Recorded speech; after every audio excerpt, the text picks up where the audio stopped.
Hi hello नमस्कार, मी तेजस्विनी। आज मी सर्वांना सांगत आहे की धनलक्ष्मी कुंचन ही सेवा कशी करायची, त्यामध्ये काय काय वस्तू वापरायच्या, पूजेची मांडणी कशी करायची। तर चला मग बघूयात। सर्वात प्रथम एक लाल वस्त्र घ्यायचं, त्यावर थोड्या अक्षता टाकायच्या। अक्षता टाकल्यानंतर त्या ठिकाणी एक पितळाची प्लेट, कुठल्याही प्रकारची पितळाची प्लेट तुम्ही वापरू शकता। मी या ठिकाणी श्रीयंत्र प्लेट वापरली आहे। त्याच्यावरती हळद कुंकू अक्षता वाहायच्या आहेत। त्यानंतर काही 1 रुपये 2 रुपये 5 रुपयाची नाणी देखील ठेवायची आहेत। या ठिकाणी मी ते विसरले होते, नंतर मी ठेवले आहे। तुम्ही बघू शकता हा कुंचन आहे, याच्यावरती अष्टलक्ष्मी, त्यानंतर गजांत लक्ष्मीचंही चिन्ह आहे, त्यानंतर शंखचक्र नाम देखील आहे। बघू शकता मी आता कॉइन ठेवलेले आहे, बाजूला श्रीयंत्र देखील ठेवलेले आहे।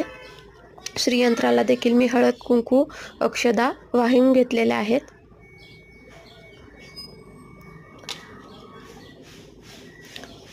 त्यानंतर श्रीयंत्राला कमळगट्ट्याची माळ देखील अर्पण करायची आहे। कमळगट्ट्याची माळ ही लक्ष्मीला खूप प्रिय आहे। त्यानंतर आपण कुंचनमध्ये आता हळद कुंकू अर्पण करायचं आहे।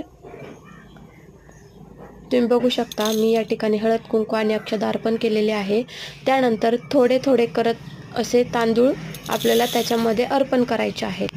तर सर्व वस्तू एक एक करून टाकायच्या आहेत। सर्वात पहिले मी या ठिकाणी कमळगट्टे टाकलेले आहेत। 5 कमळगट्टे मी त्या ठिकाणी घेतले आहेत। त्यानंतर थोडे परत अक्षता वाहिलेले आहेत। त्यानंतर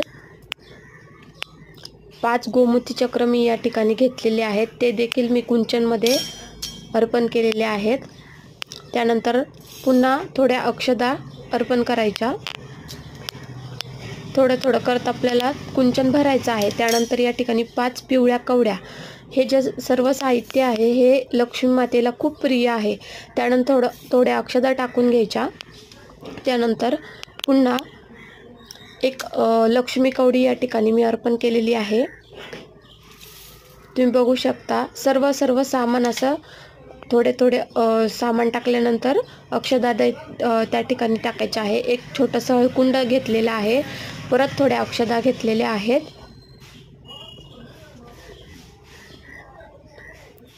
त्यानंतर एक लघु नारळ या ठिकाणी घेतलेला आहे, ते देखील कुंचनमध्ये मी अर्पण केलेलं आहे।